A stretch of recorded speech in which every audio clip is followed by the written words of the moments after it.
Hey there, and welcome back to our Godot JRPG tutorial series. In this episode, we're going to be walking step by step through setting up some quests via dialogue.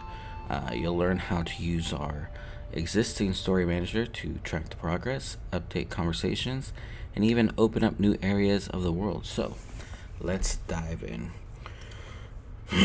What we're going to be doing is reusing our current NPC scene. So in our 3D view where we left off, we still have our gate there. We have, not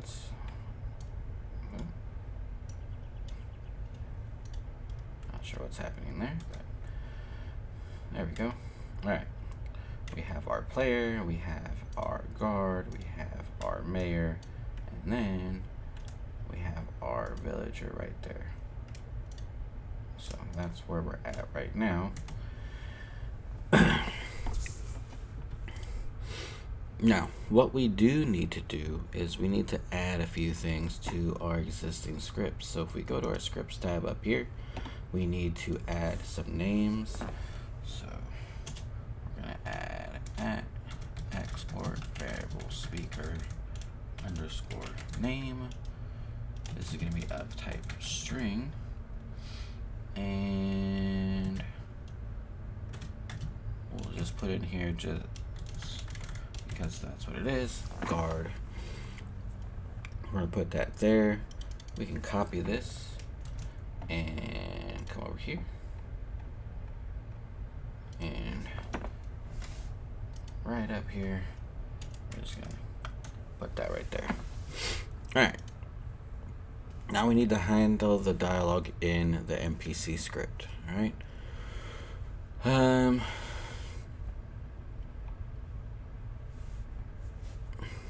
Let's see. How do we want to do this? In our interact, what we're going to end up doing is coming down here. And let's see. We're going to need to change some of these flags. Probably, maybe.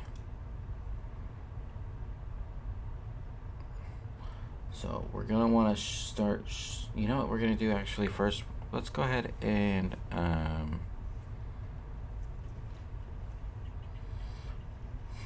do I want to do this?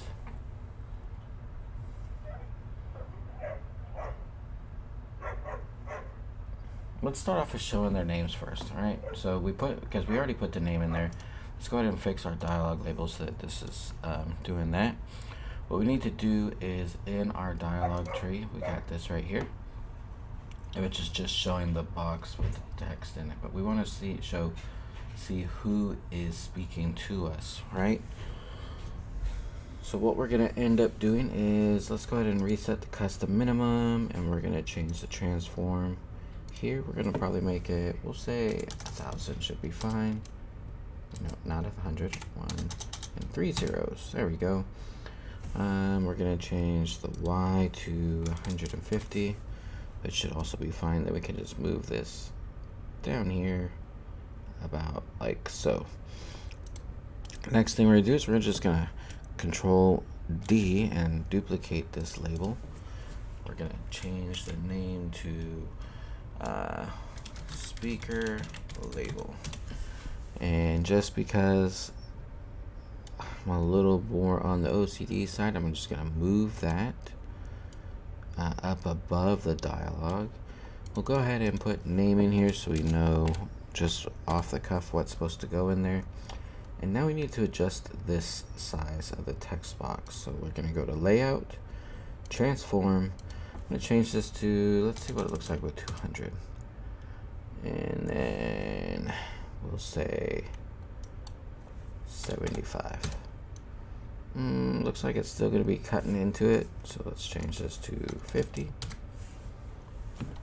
Just select both real quick and see where we're at. That should be good. There's a little bit of overlap right there, but I don't think it's going to be that bad. Just in case, we'll just do that. That'll save that. Now in our text, if we go to our code, what we can do is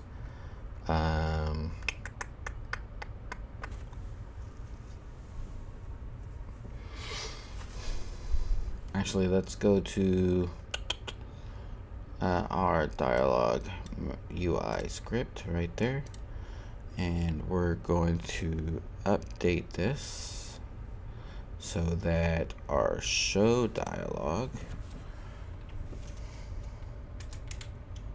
also has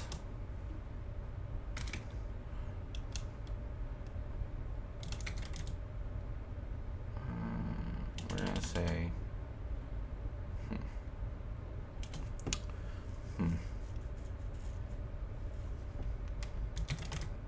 dialog box dot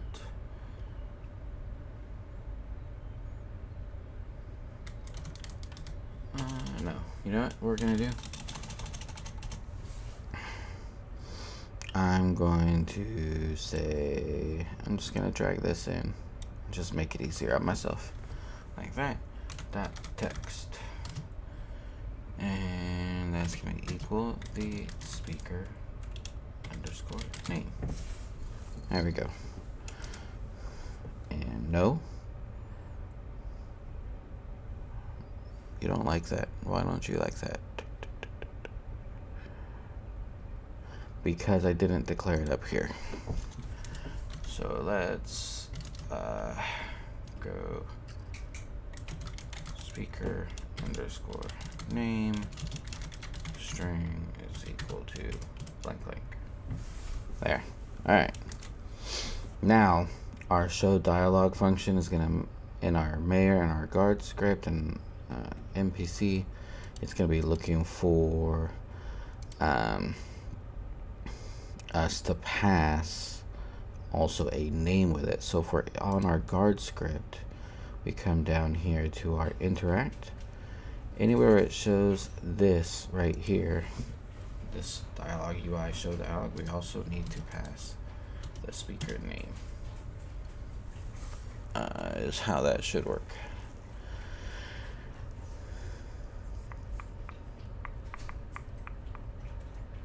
So from here,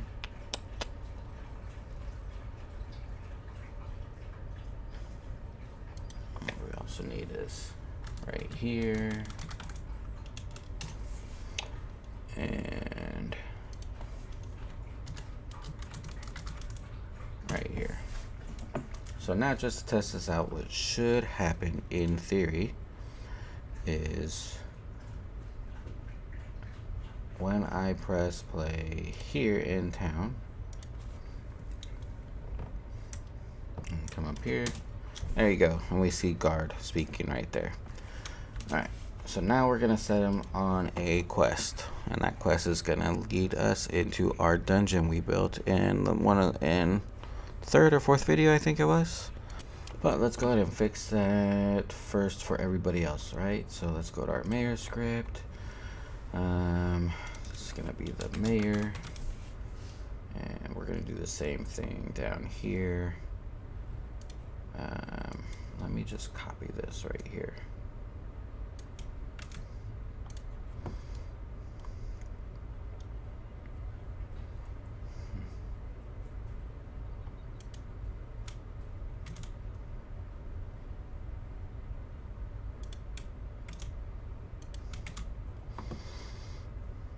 There's that.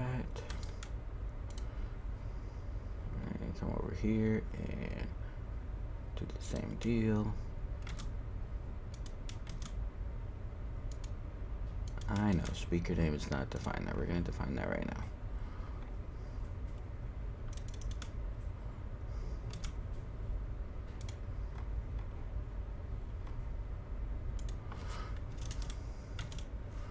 But you're not the mayor. And say you're schmuck.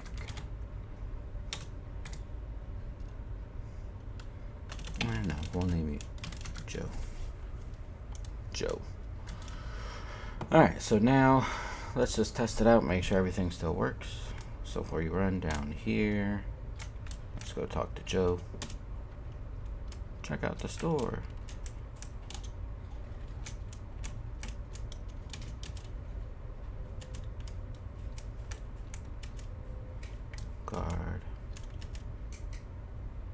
there, right? Now, if we wanted to, what we could do is, not sure, I don't remember selecting all the grass there, but all right. If we wanted to, we could change the name here to be back to schmuck, because we made it public variable, schmuck. And if you go back and you restart it, then you'll see that it changes. So we didn't hard code the name in there, so we're good on that part. Now we need to get the storyline working, right? So this one is going to be really easy. I guess really the main part of this was just getting the name to display, because this part is going to be really easy from here on out. If we click on the mayor, let's see, we'll say, what do we want in here for our brand new storyline? Hello, traveler. The dungeon is dangerous.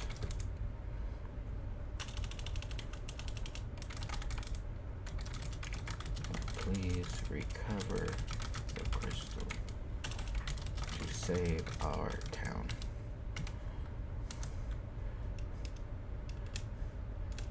Stay safe out there, bud. Because the mayor's pretty, chill. He's a chill guy, right? So the guard before then is gonna say, what's he gonna say? He's gonna say, no one leaves without the mayor's say so. Yeah, I know. My voice acting skills are not it. Now he's gonna say, talk to the mayor. And he said, you're good to go. Alright. And then we need to have something for the smoke. I don't know ya. Leave me be. And then after the flag, oh. That crystal. I heard it glows at night. And the flag for the smoke is going to be Met Mayor. There we go. And let's see, our forest gate should be fine. Now, we should probably change this to, however, we already have it named forest gate.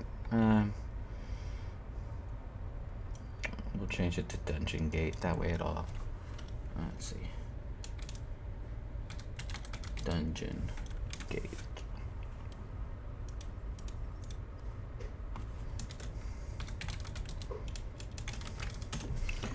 And just in case, because I'm pretty sure we had all this hard coded for in the last video, and I don't want there to be too many issues, we're just going to do this.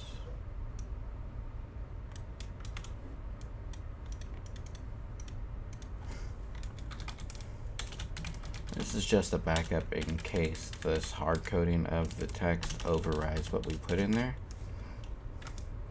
So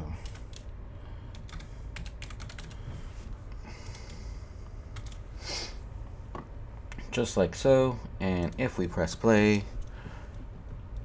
we're gonna come down here and let's talk to our Joe. Oh, I'd never changed it. I don't know. Yeah, leave me be. The guard.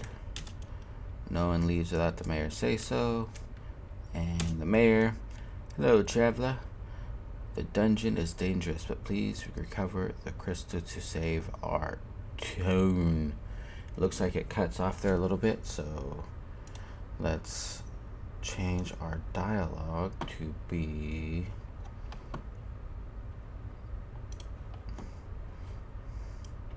let's drag this over some, increase this to 1050, and then we should be good.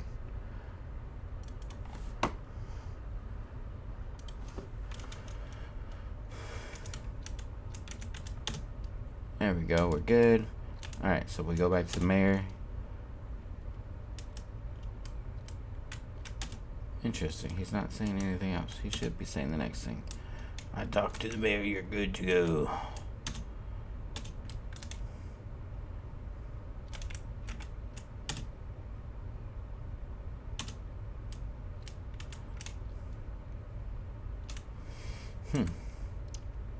I wonder.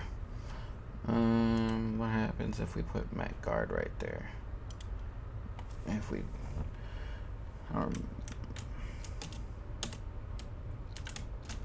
Mayor should be switching it up, and he's not, and that's kind of annoying me a little bit. Let me figure out what's going on there. I wonder if I can just put it all into a what's it called? Its own if statement, I guess is the word I'm looking for. So what I think I'm gonna do is I'm gonna say if story flag trigger is not equal to whatever, then it's gonna do all these things right here. I'm just gonna have to kind of tab everything over, which is fine. I don't mind. Actually, that one's pretty good still. Alright. So now let's see it. Now that it's inside of there, let's go test it out. So, guard's working. Joe works. Mayor, and he switches now. Alright, now we just needed to say whenever the trigger is whatever it ends up being, then go do your thing, right? I need to change that. It says the forest is waiting on the guard, but I'll change that after the video. But there we go. And our gate is gone. So in the next video, we'll do a scene transition into our dungeon. And then we'll start working on, I don't know, inventory or combat. I think it's going to be the next possible thing. We should probably do inventory. No, we'll do combat. We'll do combat, because then we can drop loot. We can run into dropping loot and gold and keeping track of that stuff, and then going into inventory. So I think that's what we're going to do, is combat net after the scene transition. So, but I hope you enjoyed this video. Don't forget to check out my Udemy channel and throw a little support. If you like what I'm doing, feel free. Otherwise, everything will still be free here on YouTube. And as usual, all my stuff on Udemy is going to be discounted. You'll find the codes down below in the description. Right now, I just have two. The Godot platformer that we did already, and then a Udemy platformer that was already done as well. I'm not sure if I'm going to put this one up on Udemy or not. We'll see. But I am going to be starting, finally, like almost 4 weeks after saying it, planning our Stormbound tutorial in Unity. So if you're interested in that, don't forget to check that out. It's just been really busy. So, but what we did in this is we got the names displaying when talks, and we adjusted the branching dialogue to make it more of a proper quest, and fixed apparently a bug with the mayor not wanting to say the rest of what he had to say. So, see you in the next video. Until then, keep learning, keep building. See you on the next adventure.